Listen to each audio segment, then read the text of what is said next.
Jai Shriram. Welcome back to Veena Sridhar's kitchen. ಎಲ್ಲರಿಗೂ ಹೊಸ ವರ್ಷದ ಹಾರ್ದಿಕ ಶುಭಾಶಯಗಳು.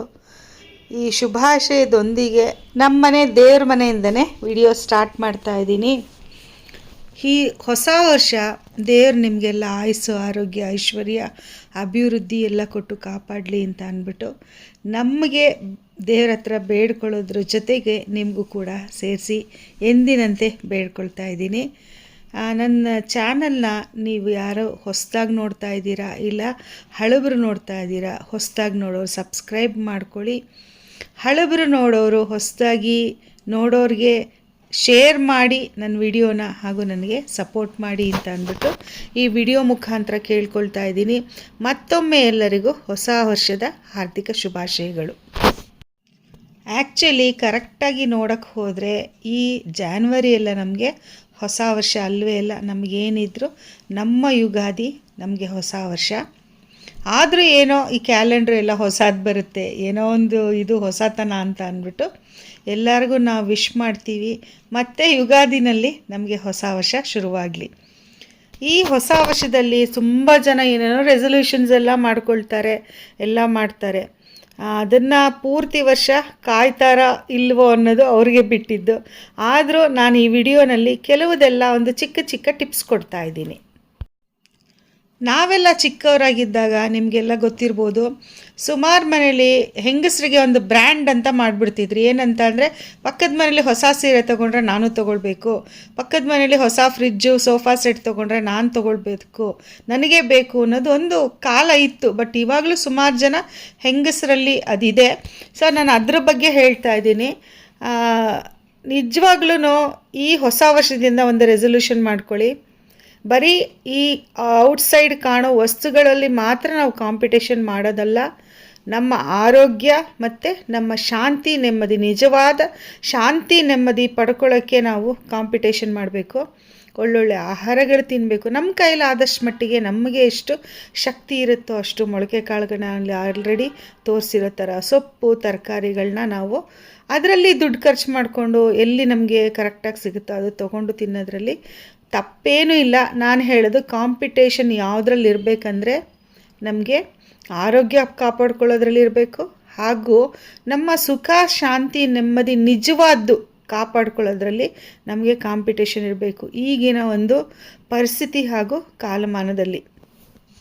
ಪಕ್ಕದ ಮನೆಯವರಾಗಲಿ ಫ್ರೆಂಡ್ಸ್ ಆಗಲಿ ಎಷ್ಟು ಆರೋಗ್ಯವಾಗಿದ್ದಾರೆ, ಹೇಗೆ ಚುರುಕಾಗಿ ಓಡಾಡ್ತಿದ್ದಾರೆ, ಗಂಡ ಹೆಂಡತಿ ಎಷ್ಟು ಚೆನ್ನಾಗಿ ವಾಕಿಂಗ್ ಹೋಗ್ತಾ ಇದ್ದಾರೆ, ಹಾಗೂ ಅವ್ರ ಗಂಡ ಎಷ್ಟು ಚುರುಕಾಗಿದ್ದಾರೆ, ಹೆಂಡತಿ ಎಷ್ಟು ಕನ್ಸ್ಟ್ರಕ್ಟಿವ್ ಆಗಿ, ಎಷ್ಟು ನಾಜೂಕಾಗಿ, ಏನು ವೇಸ್ಟ್ ಮಾಡದೆ ಹೇಗೆ ಸಂಸಾರ ಮಾಡ್ತಾ ಇದ್ದಾರೆ, ಒಂದು ಸಿವಿಲೈಸ್ಡ್ ಲೈಫ್ನ ಹೇಗೆ ಲೀಡ್ ಮಾಡ್ತಾ ಇದ್ದಾರೆ ಅನ್ನೋದು ನೋಡಿ ನಾವು ಕಲಿಬೇಕೇ ಹೊರತು ಈ ಮೆಟೀರಿಯಲಿಸ್ಟಿಕ್ ಆಗಿ ಫ್ರಿಜ್ ತೊಗೊಂಡ್ರು, ಸೋಫಾ ಸೆಟ್ ತೊಗೊಂಡ್ರು, ಟಿ ವಿ ತೊಗೊಂಡ್ರು ಅನ್ನೋದರಲ್ಲಿ ಖಂಡಿತ ನಾವು ನೆಮ್ಮದಿಯಂತೂ ಕಾಣೋದೇ ಇಲ್ಲ.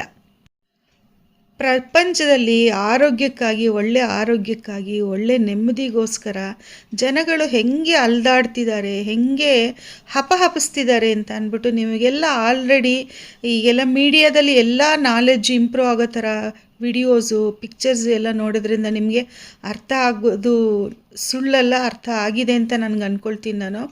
ಅದನ್ನು ನಾವು ಈ ವರ್ಷದಲ್ಲಿ ಕಲ್ಟಿವೇಟ್ ಮಾಡ್ಕೊಳ್ಳೋದು ನಿಜವಾಗ್ಲೂ ಒಳ್ಳೆಯದು. ಮತ್ತು ಇನ್ನೊಂದು ಹೇಳ್ತೀನಿ, ಫ್ಯಾಮಿಲಿ ಹ್ಯಾಪಿನೆಸ್ ತುಂಬ ಇಂಪಾರ್ಟೆಂಟು ನಮ್ಮ ಲೈಫ್ನಲ್ಲಿ. ಮನೇಲಿ ವಾತಾವರಣ ಸರಿ ಇಲ್ಲ ಅಂತ ಅಂದರೆ ನಿಮಗೇನು ಮಾಡೋಕ್ಕಾಗಲ್ಲ, ಯಾವುದ್ರಲ್ಲೂ ಇಂಟ್ರೆಸ್ಟ್ ಇರಲ್ಲ, ಏನೂ ಇಲ್ಲ. ಹಾಗೆಯೇ ಕಾಂಪ್ರಮೈಸ್ ಮಾಡ್ಕೊಳ್ಳೋದು, ಕೆಲವು ತಪ್ಪನ್ನ ಕ್ಷಮಿಸೋದು ಕೂಡ ನಮಗೆ ಮನುಷ್ಯಂಗೆ ಮಾತ್ರ ಅದು ಸರಿ ಹೋಗೋದು, ಅಂದರೆ ಮನುಷ್ಯಂಗೆ ಮಾತ್ರ ಆಗೋದದು. ಆ ಗುಣನ ರೂಢಿಸ್ಕೊಂಡ್ರೂ ತುಂಬ ಒಳ್ಳೆಯದು, ನಮಗೂ ನೆಮ್ಮದಿ ಸಿಗುತ್ತೆ, ಮನೇಲೂ ಒಳ್ಳೆ ವಾತಾವರಣ ಇರುತ್ತೆ, ಮನೆಯವರು ಎಲ್ಲರೂ ಕೂಡ ಸಂತೋಷವಾಗಿರ್ತಾರೆ. ಹಾಗೆ ನಮ್ಮ ಆರೋಗ್ಯ ಕಾಪಾಡ್ಕೊಳ್ಬೇಕಾದ್ರೆ ನಮ್ಮದು ದಿನನಿತ್ಯ ಕರ್ಮಗಳು ಅಂತ ಹೇಳ್ತಾರೆ ನೋಡಿ, ಅದನ್ನು ಆದಷ್ಟು ನಾವು ಒಳ್ಳೆ ರೀತಿಲಿ ರೂಢಿಸ್ಕೊಂಡ್ರೆ ಒಳ್ಳೆಯದು. ನಾನು ಇವಾಗ ನಂದು ರೊಟೀನ್ ನಾನು ಹೇಳ್ತಾ ಇದ್ದೀನಿ. ನಾನು 4 o'clock ಎದ್ದಿದ್ದೀನಿ. ಇವತ್ತು ವರ್ಷದ ಮೊದಲನೇ ದಿವಸ. ನಾನು ಸ್ವಲ್ಪ ಗಂಜಿ ಪುಡಿ ಎಲ್ಲ ಮಾಡಬೇಕಾಗಿತ್ತು. ಹಾಗೆ ನನ್ನ ಒಬ್ಬರು ಸಬ್ಸ್ಕ್ರೈಬರು ಅವ್ರ ಮಕ್ಕಳಿಗೆ ಫಾರಿನ್ಗೆಲ್ಲ ಕಳ್ಸೋಕ್ಕೆ ಒಂದು 10 kg ಗಂಜಿ ಪೌಡ್ರ್ ಬೇಕು ವೀಣಾ ಅಂತ ಕೇಳಿದರು. ಸೊ ಅದಕ್ಕೆ ನಾನು ಗಂಜಿ ಪೌಡ್ರ್ ಹೊರಗಡೆಯವ್ರಿಗೆ ಮಾಡ್ಕೊಳ್ಳೋದಾಗಲಿ ಇಲ್ಲ ಮನೆಯವರಿಗೆ ಮಾಡ್ಕೊಡೋದಾಗಲಿ ನಾನು ನನ್ನ ಮನಸ್ಸಿನ ವಿರುದ್ಧ ನಾನು ನಡೆಯಲ್ಲ. ನನಗೆ ಕ್ಲೀನಾಗೇ ಇರಬೇಕೆಲ್ಲ. ನಾನು ಹೇಗೆ ಮಾಡ್ಕೊಳ್ತೀನೋ ಹಾಗೇ ಹೊರಗಡೆಯವ್ರಿಗೂ ಮಾಡಿಕೊಡ್ಬೇಕು. ಅವ್ರಿಗೇನಾದರೂ ಆಗಿಬಿಟ್ರೆ ಅದೆಲ್ಲ ನನಗೆ ಭಯ ಜಾಸ್ತಿ. ಅದಕ್ಕೆ ಬೆಳಗ್ಗೆನೇ ಎದ್ದು ಇವತ್ತು ಗಂಜಿ ಪೌಡ್ರ್ ಮಾಡೋಕ್ಕೆಲ್ಲ ರೆಡಿ ಮಾಡ್ತಾಯಿದ್ದೀನಿ. ಒಂದು ದೊಡ್ಡ ಟಬ್ಗೆ ನಾನು ಏನೇನು ಯೂಸ್ ಮಾಡ್ತೀನಿ, ಅಕ್ಕಿ ಆಗಲಿ ಎಲ್ಲ ಆರ್ಗ್ಯಾನಿಕ್ ರೈಸ್, ನಾನು ಬ್ಲ್ಯಾಕ್ ರೈಸು ಅದೆಲ್ಲ ಯೂಸ್ ಮಾಡ್ತಾಯಿದ್ದೀನಿ ಈ ಗಂಜಿ ಪೌಡ್ರಲ್ಲಿ. ಟಬ್ಗೆ, ದೊಡ್ಡ ಟಬ್ಗೆ ಇದೆಲ್ಲ ಹಾಕ್ಕೊಂಡು ಒಂದೊಂದಾಗಿ ಒದ್ದೆ ಬಟ್ಟೆಲಿ ಒರೆಸ್ತೀನಿ. ಒದ್ದೆ ಬಟ್ಟೆಲಿ ಒರೆಸಿದ್ಮೇಲೆ ಅದನ್ನು ಮತ್ತೆ ಒಂದು ಬಕೆಟಲ್ಲಿ ನೀರಿಟ್ಕೊಂಡು ಹಿಂಡಿ ಮತ್ತೆ ಒಂದು 4-5 ಸಲ ಅದನ್ನು ಒರೆಸ್ಬಿಟ್ಟು ಆಮೇಲೆ ಹುರಿಯೋಕ್ಕೆ ಸ್ಟಾರ್ಟ್ ಮಾಡ್ತೀನಿ. ಒಂದು ಹದವಾದ ಉರಿನಲ್ಲಿ ಚೆನ್ನಾಗಿ ಅದನ್ನು ರೋಸ್ಟ್ ಮಾಡಿದ್ರೆ ಇದರಲ್ಲಿ ಲಡ್ಡು ಕೂಡ ಮಾಡ್ಕೊಳ್ಬೋದು. ಅಷ್ಟು ಕ್ರಿಸ್ಪಿಯಾಗಿ ಅಷ್ಟು ಚೆನ್ನಾಗಿ ಬರುತ್ತೆ. ನಾವು ಯಾವುದೇ ಮಾಡಬೇಕಾದ್ರೂ, ಏನೇ ಕೆಲಸ ಮಾಡಬೇಕಾದ್ರೂ ನಮ್ಮ ಅಂತರಾತ್ಮಕ್ಕೆ ನಾವು ಕರೆಕ್ಟ್ ಆನ್ಸರ್ ಮಾಡೋಷ್ಟು ನ್ಯಾಯಸಮ್ಮತವಾಗಿ ನಮ್ಮ ನಡವಳಿಕೆ ಇದ್ದರೆ ನಿಜವಾಗ್ಲೂ ನಮಗೆ ಲೈಫ್ನಲ್ಲಿ ಭಾಳ ನೆಮ್ಮದಿ ಸಿಗುತ್ತೆ. ನಮ್ಮ ಮನಸ್ಸು ಪ್ರಶ್ನೆ ಕೇಳುತ್ತೆ, ನೀನು ಮಾಡೋದು ಸರಿನಾ ಇಲ್ವಾ ಅಂತ. ಅದಕ್ಕೆ ಕರೆಕ್ಟಾಗಿ ಉತ್ತರ ಕೊಡಬೇಕು. ಅದಕ್ಕೆ ಉತ್ತರ ಕೊಡೋಕ್ಕೆ ಭಾಳ ಧೈರ್ಯ ಇರಬೇಕು, ಗಟ್ಸ್ ಇರಬೇಕು. ಆ ರೀತಿಲಿ ನಮ್ಮ ನಡವಳಿಕೆ ಇರಬೇಕು ಅಂತ ಅಂದ್ಬಿಟ್ಟು ನಾನು ಹೇಳ್ತೀನಿ. ಅವಾಗ ಏನಂದರೆ ನಮಗೆ ಸೆಲ್ಫ್ ಕಾನ್ಫಿಡೆನ್ಸು ಜಾಸ್ತಿ ಆಗುತ್ತೆ. ಯಾವುದೇ ರೀತಿಲಿ ನಮಗೆ ಭಯ ಇರಲ್ಲ. ಹಾಗೆ ನಾವೇನೂ ತಪ್ಪು ಮಾಡಿಲ್ಲ ಅನ್ನೋದು ತನ್ನ ನಂಬಿಕೆ ಅಂತ ಹೇಳ್ತಾರೆ ನೋಡಿ, ಅದು ಜಾಸ್ತಿ ಆಗುತ್ತೆ. ಗಂಟೆ 6:40 ಇದು ನಾನು ತೋರಿಸ್ತಾ ಇರೋದು ನಿಮಗೆ ಹಳೆ ವಿಡಿಯೋ, ನಂದು ಯೋಗ ಕ್ಲಾಸ್ ಎಲ್ಲ ಹೇಗಿರುತ್ತೆ ಅಂತ ಅಂದ್ಬಿಟ್ಟು. ಆಲ್ರೆಡಿ ನಾನು ದೀಪಾವಳಿ ಸೆಲೆಬ್ರೇಷನಲ್ಲಿ ನಮ್ಮ ಯೋಗ ಮೇಡಮ್ ಶಾಲನ್ ಮುರುಗೋಡ್ ಅವ್ರ ಬಗ್ಗೆ ಹೇಳಿದ್ದೀನಿ. ನಿಜವಾದ್ರೂ ಒಂದು ಅಪರೂಪದ ವ್ಯಕ್ತಿತ್ವ ಅವ್ರದ್ದು. ನಮ್ಮದು ಈ ನ್ಯೂ ಇಯರ್ ಟೈಮ್ನಲ್ಲಿ ನಮಗೆ ಹೇಗೆ ಅವ್ರ ಸಂದೇಶಗಳು ಕೊಟ್ಟರು ಅಂತ ಕೇಳೋಣ ಬನ್ನಿ. ಮ್ಯಾಕ್ಸಿಮಮ್ ನಾವು ಚೆನ್ನಾಗಿ ಯೋಗ ಮಾಡಿದರೆ 80 ಮೇಲೆ ಹೋಗ್ಬೋದು. ನಮ್ಮದು 75% ಲೈಫ್ ಹೋಗ್ಬಿಟ್ಟಿದೆ. ನಾವು ಇನ್ನೂ ಎಷ್ಟು ಬದುಕೋದು 1/4. ಅದು ನಾವು ನಮಗಾಗಿ ಬದುಕಬೇಕು. ಇದಾರೆ ನೋಡಿ, ಎಕ್ಸಾಂಪಲ್ ಇದ್ದಾರೆ. ಚೆನ್ನಾಗಿ ಬರ್ತಾರೆ, ಕರೆಕ್ಟ್ ಟೈಮ್ ಬರೋದು ಹೋಗೋದು, ಎಲ್ಲದಕ್ಕೂ ಫಸ್ಟ್ ಬರ್ತಾರೆ. ಏನಂದ್ರೆ ಆಯಸ್ಸಿರೋವರೆಗೂ ಬದುಕಿರ್ತೀವಿ, ಬಟ್ ಅಲ್ಲಿವರೆಗೂ ಚೆನ್ನಾಗಿ ಬದುಕಿರ್ಬೋದು. ಹೇಗೆ ಬದುಕ್ತೀವಿ ಅನ್ನೋದು ಇಂಪಾರ್ಟೆಂಟ್. 100 ಆಗಲಿ ಆರೋಗ್ಯವಾಗಿ ನಗನಗ್ತಾ ಬದುಕೋನು. ನಿಮಗೆ ಹೆಲ್ತ್ ಬೇಕಂದ್ರೆ health, what is health? Health definition ಬೇಕಂದ್ರೆ ಒಂದೇ ದಿನ ಒಂದು ಅರ್ಧ ಗಂಟೆ ಟೈಮ್ ತೆಗೆದು ಹಾಸ್ಪಿಟಲ್ ಹೋಗಿ ಬನ್ನಿ. ಹಾಸ್ಪಿಟಲ್ ಬರೀ ನೋಡ್ಲಿಕ್ಕೆ ಹೋಗಿ, ಅಲ್ಲಿ ಬರೀ ಒಂದು ರೌಂಡ್ ಹಾಕಿ ಬಂದ್ಬಿಡಿ. ಅಲ್ಲಿ ಹೋದ್ರೆ ನರ್ಕ. ಎಷ್ಟು ಒದ್ದಾಡ್ತಿರ್ತಾರಂದ್ರೆ ನೋಡ್ಲಿಕ್ಕೆ ಆಗೋದಿಲ್ಲ. ಬಾಯಿನಲ್ಲಿ, ಮೂಗ್ನಲ್ಲಿ ಪೈಪ್ ಇರ್ತದೆ, ಇಂಜೆಕ್ಷನ್ ಮಾಡ್ತಾ ಇರ್ತಾರ.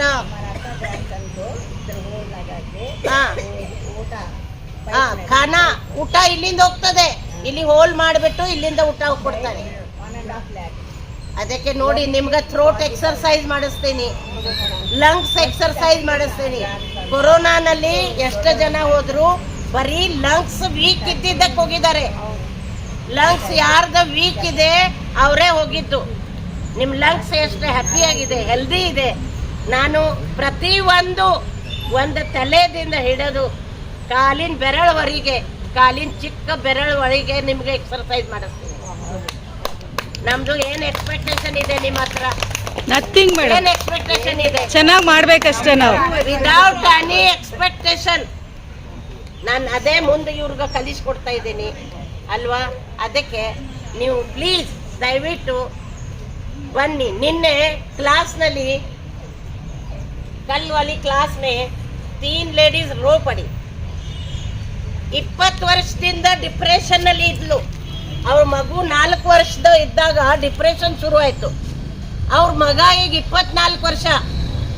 ಇಲ್ಲಿ ಬಂದ ಮೇಲೆ ಡಿಪ್ರೆಷನ್ ಇಲ್ಲ. ಯೋಗ ಜಾಯಿನ್ ಮಾಡಿದ್ಮೇಲೆ ಡಿಪ್ರೆಷನ್ ಪೂರ್ತಿ ಕಂಪ್ಲೀಟ್ ಹೋಗ್ಬಿಟ್ಟಿದೆ. ಚೆನ್ನಾಗಿ ಆಗಿದೆ. ನನ್ನ ಮಗ 5ನೇತಿ 6ನೇತಿ ಅಂತ ಕೇಳ್ತಾರೆ ಮಕ್ಕಳು. मेरा बच्चा 5वीं में है, 6वीं में है, पूछते हैं लोग. मेरा बेटा इंजीनियर हो गया है, जॉब में जा रहा है. ಅಷ್ಟು ಗ್ಲೋ ಇದೆ ಫೇಸ್ ಮೇಲೆ. ಇನ್ನೊಬ್ರು ಡೆಲಿವರಿನಲ್ಲಿ ಡಿಪ್ರೆಷನ್ ಆಗಿದೆ, ಅವಳು ಬರ್ತಾ ಇದ್ದಾಳೆ. ಅವಳು ಬಂದ್ಬಿಟ್ಟು ಚೆನ್ನಾಗಿ ಆಗಿದ್ದಾಳೆ. ಹಿಂಗೆ ಲೇಡೀಸ್ದ ಪ್ರಾಬ್ಲಮ್ ನಿನ್ನೆ ಸೆಕೆಂಡ್ ಬ್ಯಾಚ್ನಲ್ಲಿ ಹೇಳ್ತಾ ಇದ್ರು ಎಷ್ಟು ಪ್ರಾಬ್ಲಮ್ ಇದೆ ನೋಡಿ. ಮಾಡ್ಬೇಕಂದ್ರೆ ಹೆಂಗಾದ್ರೂ ಮಾಡ್ಬೇಕು. ಒಬ್ಳು 2 ಮಕ್ಕಳ ತಾಯಿ 2 ಮಕ್ಕಳ ಕರ್ಕೊಂಡು ಯೋಗ ಮಾಡ್ಲಿಕ್ಕೆ ಬರ್ತಾಳೆ. Will power. 2 ಮಕ್ಕಳ ತಾಯಿ, ಮಕ್ಕಳ ಸಣ್ಣವರಿದ್ದಾರೆ, 2 ಮಕ್ಕಳ ಕರ್ಕೊಂಡು ಯೋಗ ಮಾಡ್ಲಿಕ್ಕೆ ಬರ್ತಾಳೆ ಡೈಲಿ. ಯಾಕಂದ್ರೆ ಡಾಕ್ಟರ್ ಹೇಳಿದ್ದಾರೆ ಯೋಗ ಮಾಡು ಅಲ್ವಾ. ನೀವು ಎಷ್ಟು ಲಕ್ಕಿ ಇದ್ದೀರಾ ಅಂದ್ರೆ ಈ ತರ ಪ್ಲಾಟ್ಫಾರ್ಮ್ ನಿಮ್ಗೆ ಸಿಕ್ಕಿದೆ. ಬೆಂಗಳೂರಿನಲ್ಲಿ ಇಷ್ಟು ಜಾಗ ಸಿಗೋದಿಲ್ಲ, ಪಾರ್ಕ್ನಲ್ಲಿ ನಿಮಗೆ ಬಿಡೋದಿಲ್ಲ. ಪಾರ್ಕ್, ಬೆಂಗಳೂರು ಪಾರ್ಕ್ ಫೇಮಸ್ ಇದಾವೆ ಬರೀ ನೋಡ್ಲಿಕ್ಕೆ. ಬೆಂಗಳೂರಿನಲ್ಲಿ ಎಷ್ಟು ದೊಡ್ಡ ದೊಡ್ಡ ಪಾರ್ಕ್ ಇದಾವ, ಕಬ್ಬಿನ ಪಾರ್ಕ್ ಎಲ್ಲ ಪಾರ್ಕ್ ಇದಾವೆ, ತುಂಬಾ ಪಾರ್ಕ್ ಇದಾವೆ, ಬರೀ ನೋಡ್ಲಿಕ್ಕೆ ಮಾತ್ರ. ನೋಡ್ಲಿಕ್ಕೆ, ಸೆಲ್ಫಿ ತಗೊಳಕ, ಫೋಟೋ ಹೊಡಿಲಿಕ್ಕೆ. ನೀವು ಯೋಗ ಮಾಡೋಂಗಿಲ್ಲ. ಈ ಜಾಗಕ್ಕೆ ಮಣ್ಣಿತ್ತು, ಇನ್ನೂವರೆಗೆ ಅವ್ರಿಗೆ ನೆನೆಸ್ತಾ ಇದ್ದೀನಿ. ಈ ಮಣ್ಣು ಇದ್ದಿದ್ದಕ್ಕೆ ಇಷ್ಟು ಟೈಲ್ಸ್ ಹಾಕಿ ಮೇಡಮ್ ಚೆನ್ನಾಗಿ ಯೋಗ ಮಾಡಿ. ಬರೀ ಸಹಕಾರ ನಗರ್ನಲ್ಲಿ ಅಷ್ಟೇ ಅಲ್ಲ, ಇಡೀ ಬೆಂಗಳೂರಿನಲ್ಲಿ ಯೋಗ ಮಾಡಿ ಅಂತ ಹೇಳ್ಕೊಟ್ಟಿದ್ದಾರೆ. ನೋಡಿ ಅವ್ರದ್ದು ಮನಸ್ಸು ಹೆಂಗಿದೆ ಅಲ್ವಾ. ಅದಕ್ಕೆ ಇಷ್ಟು ಜಾಗ ನಮಗೆ ಸಿಕ್ಕಿದೆ, ಗ್ರೀನ್ರಿ ಇದೆ, ಬಿಸಿಲಿದೆ, ಸುತ್ತಮುತ್ತಲು ಚೆನ್ನಾಗಿ ವಾತಾವರಣ ಇದೆ, ಗ್ರೀನ್ ವಾತಾವರಣ, ಕ್ಲೀನ್ ವಾತಾವರಣ ಇದೆ. ಪಾರ್ಕ್ನಲ್ಲಿ ಚೆನ್ನಾಗಿ ಅಡ್ಡಾಡ್ಲಿಕ್ಕೆ, ವಾಕಿಂಗ್ ಮಾಡ್ಲಿಕ್ಕಿದೆ. ಇನ್ನೇನು ಬೇಕಪ್ಪ ನಿಮ್ಗೆ? ಟೀಚರ್ಸ್ ಇದಾರ, ಮತ್ತೆ ನಿಮ್ಗೆ ಕುತ್ಕೊಳ್ಳೋಕೆ ಜಾಗ ಇದೆ, ಆಮೇಲೆ ನಗಲಿಕ್ಕೆ, ಕಷ್ಟ ಸುಖ ಹಂಚ್ಕೊಳ್ಲಿಕ್ಕೆ ಫ್ರೆಂಡ್ಸ್ ಇದಾರ ಅಲ್ವಾ. ಇನ್ನೇನು ಬೇಕು ಮನುಷ್ಯ ಬೇಕಂದ್ರೆ. ಅದಕ್ಕೆ ಅದ ಯೂಸ್ ತಗೊಳ್ಳಿ, ಬಿಡ್ಲಿಕ್ಕೆ ಹೋಗ್ಬೇಡಿ. ಬೆಳಿಗ್ಗೆ ಎದ್ದು ಇಲ್ಲಿ ಬನ್ನಿ, ಮತ್ತೆ ಇನ್ನೊಬ್ರಿಗೆ ಕರ್ಕೊಂಬನ್ನಿ. ನೀವು ಯೋಗ ಮಾಡಿ ಚೆನ್ನಾಗಿ ಆಗ್ಬಿಟ್ಟು निःशुल्क सेवा इनोब्र एक और आपका दोस्त एक के साथ एक आएंगे तो 35 लोगों में 70 लोग हो जाएंगे. यहाँ पे लोगों को इंस्पिरेशन दे दो. नए साल में उनको यहाँ ज्वाइन करा दो, यहाँ संख्या बढ़ाओ. ठीक है, ಓಕೆ. ಓಕೆ. ಈಗ ನಿಮ್ಮ ಹತ್ರ ಏನು ವೀಕ್ನೆಸ್ ಇದೆ ಅದನ್ನ ನ್ಯೂ ಇಯರ್ಗೆ ಕೇಳೋಣ. ಮೇಡಮ್, ಈ ವರ್ಷದಿಂದ ನಂದ ಇದು ಒಂದು ವೀಕ್ನೆಸ್ ಇತ್ತು, ನಾ ಈ ವರ್ಷ ನಂದು ಇದು ಇಂಪ್ರೂವ್ಮೆಂಟ್ ಮಾಡ್ತೀನಿ. हाँ, तो इसलिए अगले साल ಒಂದು ಹೊಸ ನಿಮ್ದು ಇದಿರಬೇಕು, ರೆಸಲ್ಯೂಷನ್, ಸಂಕಲ್ಪ ತಗೊಳ್ಳಿ. ರೆಸಲ್ಯೂಷನ್ ಇರಬೇಕು. ನಾನು ತುಂಬಾ ಲೇಜಿ ಇದ್ದೀನಿ ಮೇಡಮ್, ನಾ ಈ ವರ್ಷದಿಂದ ನಾ ಲೇಜಿನೆಸ್ ಬಿಟ್ಬಿಡ್ತೀನಿ ಅಲ್ವಾ ಹೇಳಿ. ನಾನೇನು ಎಲ್ಲರಿಗೂ ಕೇಳ್ತೇನೆ. ಈಗ ರಾತ್ರಿ ಪಾರ್ಟಿ ಮಾಡಿ ನಾಳೆ ಲೇಟ್ ಆಗ್ತದೆ ನಿಮ್ಗೆ, ಏನಿಲ್ಲ ಅಲ್ಲ. ನಾಳೆ ಬರ್ತೀರಿ ಅಲ್ವಾ ಎಲ್ಲರೂ? ಎಲ್ಲರೂ ಬರ್ತೀವಿ. Thank you madam. ಹೊಸ ವರ್ಷ ನಾಳೆ ಎಲ್ಲರೂ ಕೂಡೋಣ. ನಮ್ದು ಕೆಟ್ಟ ಸ್ವಭಾವ, ಒಂದ್ಸಲ ಯಾರ ಮಾತಾಡಿದರೆ ಒಂದೇ ಸಲ ಸಿಟ್ಟದಿಂದ ಮಾತಾಡು, ಸರಿ ಬೇಡ ಮಾತಾಡು. ಆ ಥರ ನನ್ನ ಹತ್ರ ಸಿಟ್ಟಿದೆ, ನಾನು ಈ ವರ್ಷ ಅದು ಕಂಟ್ರೋಲ್ ಮಾಡ್ತೀನಿ. ಪ್ರಾಣಾಯಾಮ ಜೊತೆ ಜೊತೆ ನನ್ನ ಮೈಂಡ್, ನನ್ನ ಬ್ರೈನ್ ನಾನು ಕಂಟ್ರೋಲ್ ಮಾಡ್ತೀನಿ. ಹಿಂಗೆ ಹೇಳ್ಬೇಕು, ನಾಳೆ ಎಲ್ಲರೂ ಹೇಳ್ಬೇಕು. Okay, thank you madam. Happy new year ನಾಳೆ ಇದೆ ಅಲ್ಲ, ಇವತ್ತು advance in advance wish you all happy new year. ಧನ್ಯವಾದ. ಎಲ್ಲರಿಗೂ ಈ ದೊಡ್ಡ ಪರಿವಾರದಿಂದ ಹೊಸ ವರ್ಷದ ಹಾರ್ದಿಕ ಶುಭಾಶಯಗಳೇ ಹೇಳಾಯಿತು. ಹಾಗೆ ಇಲ್ಲಿ ದೂರದಲ್ಲಿ ನಿಂತಿರೋರು ನವೀನ್ ಅಂತ ಅಂದ್ಬಿಟ್ಟು ನಮ್ಮ ಈ ಯೋಗ ಕ್ಲಾಸಲ್ಲಿ ಇವಾಗ ಕೂತಿದಾರಲ್ಲ, ಪವಿತ್ರ ಅಂತ, ಇವರು ಯೋಗ ಟೀಚರೇ ನಮಗೆ. ಅವರ ಹಸ್ಬೆಂಡ್ ಅವ್ರಿಗೆ ನಾನು ಇದು ನಂದು ಹರ್ಬಲ್ ಹೇರ್ ಡೈ ರೆಡಿಯಾಗಿದೆಯಲ್ಲ ಅದನ್ನು ಕೊಟ್ಟಿದ್ದೆ ಅವ್ರಿಗೆ ಯೂಸ್ ಮಾಡಿ ಅಂತ ಅಂದ್ಬಿಟ್ಟು. ಅವ್ರು ಯಾವ ಡೈ ಕೂಡ ಯೂಸ್ ಮಾಡ್ತಾ ಇರಲಿಲ್ವಂತೆ. ಸೊ ಪಾಪ ವೆಯ್ಟ್ ಮಾಡ್ತಾ ನಿಂತಿದ್ರು ಈ ಸಭೆಯಲ್ಲಿ. ನಿಮ್ಮದು ಹೇರ್ ಡೈ ತುಂಬ ಚೆನ್ನಾಗಿದೆ ವೀಣಾ ಶ್ರೀಧರ್ ಅಂತ ಅಂದ್ಬಿಟ್ಟು ಬಂದು ಹೇಳಿದ್ರು. ನಂಗೆ ಅದು ರೆಕಾರ್ಡ್ ಮಾಡೋಕ್ಕಾಗಲಿಲ್ಲ, ಅವ್ರ ಜೊತೆ ಮಾತಾಡ್ತಾ ಇದ್ನಲ್ಲ, ಅದಕ್ಕೆ ಅಲ್ಲಿ ಬಂದು ನಿಂತಿದ್ದಾರೆ. ಸೊ ಇವ್ರಿಗೆಲ್ಲ ನಮಸ್ಕಾರ. ಹಾಗೆ ನಿಮಗೂ ಕೂಡ ಥ್ಯಾಂಕ್ ಯು ಫಾರ್ ವಾಚಿಂಗ್. ನಮಸ್ಕಾರ. ಎಲ್ಲರೂ ಆರೋಗ್ಯ ಮತ್ತು ಪೀಸ್ ಆಫ್ ಮೈಂಡನ್ನ ಕಾಪಾಡ್ಕೊ.